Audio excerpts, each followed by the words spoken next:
Panorama group, जो सोचता है वो करता है। आपके अपने सपनों का आशियाना। नमस्कार, मेरा नाम ज्ञानेश्वर है और आपने देखना शुरू किया है लाइव सिटीज का विशेष कार्यक्रम लॉ रूम। और हमारे साथ हैं इस वक्त पटना हाईकोर्ट के जाने माने अधिवक्ता देवप्रकाश सिंह साहब। देवप्रकाश जी, आपका बहुत बहुत स्वागत है। और आज हम पासपोर्ट के बारे में बातचीत करना चाहते हैं।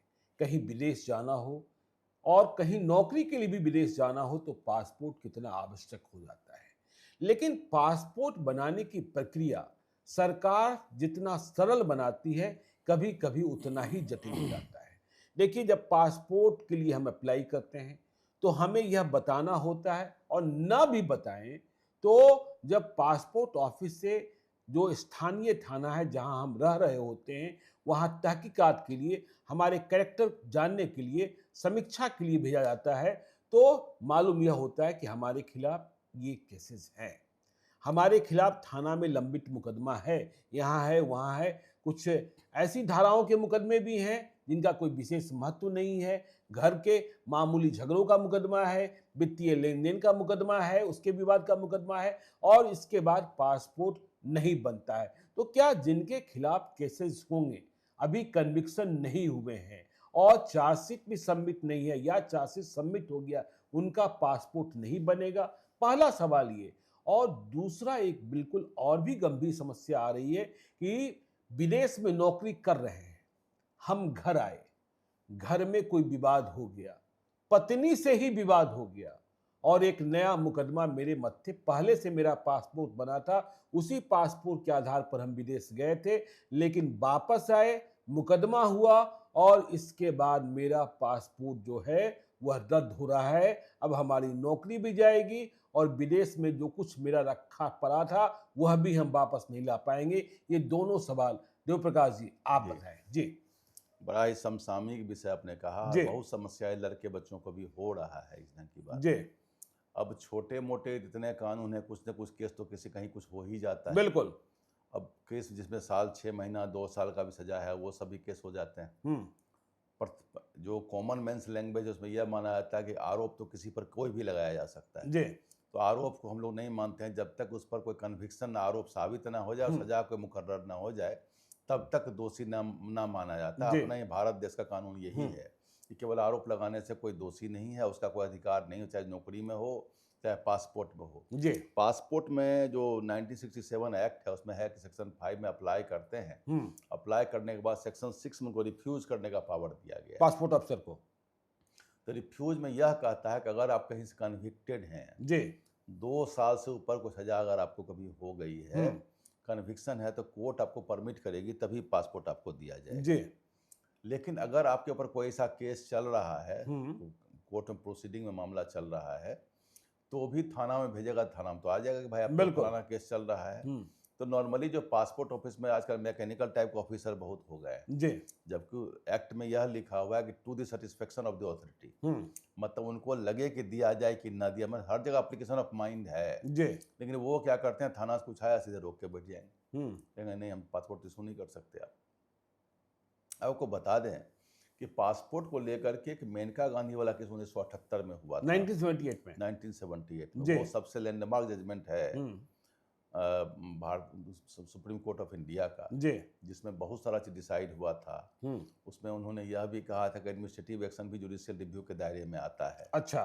पहले था जुडिशियल एक्शन ही रिव्यू के दायरे में आता, बोला कि नहीं वो भी रिव्यू के दायरे में आता है अगर उसमें नेचुरल जस्टिस का उपयोग आप नहीं करते हैं हाकिम। अगर मान लीजिए किसी आदमी के पासपोर्ट पर रिजेक्ट कर दिया, किसी का सिविल राइट्स है जी, हम पासपोर्ट बनाने के किसी एक्शन से किसी का सिविल राइट्स जा रहा है, जी, तो जुडिशियल रिव्यू उसका बनता है कि आप किसी को रिजेक्ट करते हैं तो आप बताइएगा क्यों रिजेक्ट कर रहे हैं। जी। अपील का अधिकार उसमें है, और उसमें जब भी रिजेक्ट करिए तो बढ़िया से रीजनिंग लिखिए क्यों रिजेक्ट आप कर रहे हैं। अच्छा। ऐसे नहीं कि केस आया है, केस पेंडिंग है तो हम रिजेक्ट कर रहे हैं, इस ढंग से नहीं लिखिए उसको। एक रीजनिंग हो जो कन्विंसिंग हो, और कोजेंट रीजनिंग करके आप रिजेक्ट करिए। क्योंकि किसी का सिविल, आज देखिए अपना जो इंटरनेशनल ह्यूमन राइट्स कमीशन है, जी, वहाँ ह्यूमन राइट्स, उसका जो रिजोल्यूशन है उसमें आर्टिकल 13 में इसको जीने का अधिकार माना है। अच्छा।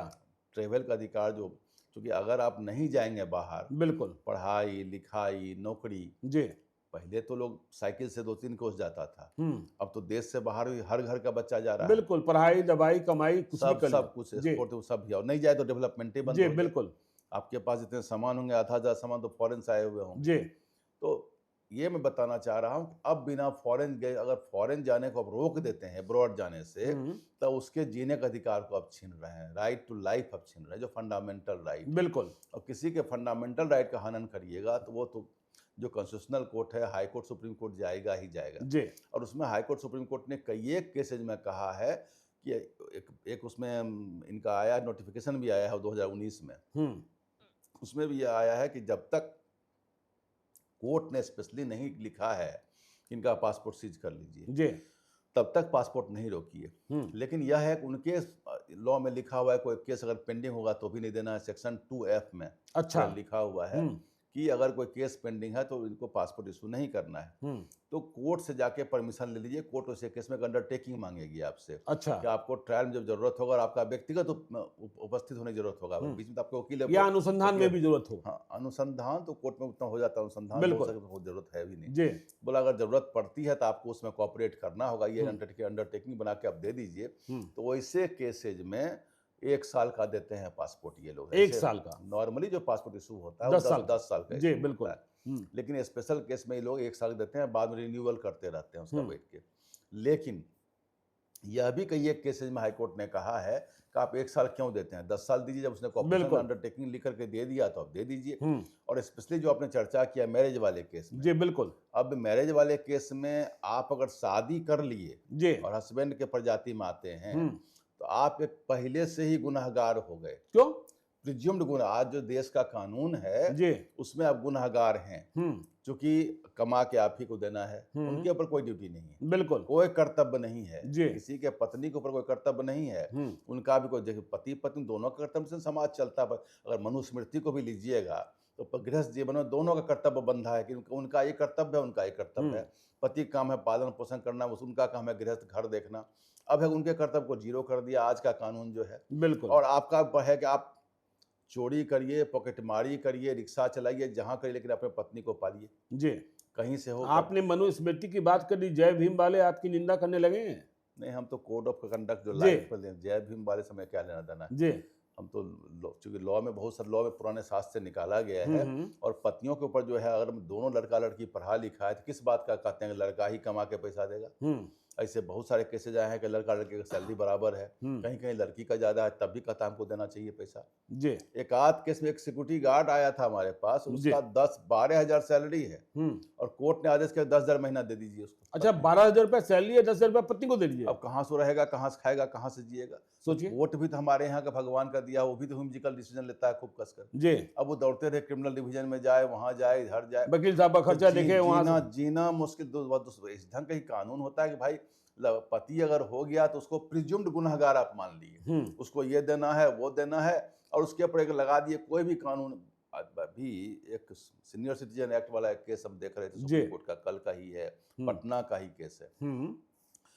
पिता के घर में घुस गई है, पिता के घर में घुस गई है, पिता मतलब ससुर के घर, ससुर के घर में, और कह रहे कि नहीं निकलेंगे। अच्छा, नहीं निकलेंगे। उसका बेचारा कॉमर्शियल हाउस है, भाड़ा लगाते हैं, कहा नहीं निकलेंगे। वो केस किया तो पटना हाई कोर्ट ने कहा कि नहीं रहने दीजिए इनको, बहू को रहने दीजिए, तीनों को ना किराया ले लीजिए। सुप्रीम कोर्ट ने कहा नहीं निकलिए आप वहां से, चूंकि उनका अपनी कमाई का खरीदा हुआ है। अच्छा, अब उसमें जो पुतौह ने क्या किया, उनको धमकाने के लिए, तो बस बहादुर आदमी है, जो भी है बहादुर आदमी है, पुतौह ने डोमेस्टिक वायलेंस का केस कर दिया उनके। अच्छा, ससुर पैसा फंसाएंगे, बुढ़ापा में जेल में बीतेगा, मकान है, दुकान, घर देखने आए हैं, बताइए घर में बहू लाया, कहता डोमेस्टिक वायलेंस का केस कर देंगे, बताइए। वो तो सुप्रीम कोर्ट की भलमन साहत मानी कि उन्होंने केस को भी केस कर दिया जी, लगे हाथ। बोला ये सब फालतू डराते हैं आप उसको। तो ऐसे ऐसे कानून बन गए हैं कि परिवार समाज में जीना मुश्किल हो गया। ठीक है, कानून तो बना था मजलूमों के लिए, कमजोर लोगों को प्रोटेक्ट करने के लिए, लेकिन जो बना था शील्ड वो हो गया हथियार जी। हाँ। वो बना था उसको कवच के रूप में, और बना उसको हथियार बना लिए, कवच को काट तलवार बना लिए हैं, और उसको मारना आप शुरू करते हैं। तो ऐसे कानून क्या है कि लड़के विदेश में नौकरी करते हैं, या विदेश मानिए कि कोई आदमी किसी कंपनी में यही नौकरी कर रहा है, बिल्कुल, और उसका फॉरेन में हो गया, असाइनमेंट मिल गया, डेलीगेशन मिल गया कि आपको जाना है अमेरिका, आपको जाना है जर्मनी, तो जाने का मिल गया, और यहाँ पर केस लगा गया, पासपोर्ट लेने वाला, पासपोर्ट के नोट भी इशूड, आपको पासपोर्ट नहीं दिया जाएगा, तो आप पर तो केस है, पत्नी ने केस कर रखा है। अब वो जाके पत्नी का परिवार वाला मोच पर ताव लगा रहा है कि हम जाने ही नहीं देंगे, इनका तो कैरियर पैसा भी चाहिए उसी से, जी बिल्कुल, वेतन भी चाहिए, वेतन में हिस्सा भी चाहिए, रोकेंगे भी उसी को। आजकल तो शिक्षक लोग का था सरकारी नौकरी, बहुत शिक्षक केस हो गया है जी, तो कहता सरकारी नौकरी में तो कोर्ट भी उसमें निर्ममता दिखाती है, नहीं इतना पैसा महीना में देना पड़ेगा आपको, अब नहीं तो डायरेक्ट आदेश करता है उनके वेतन में से काट के जमा कर दीजिए।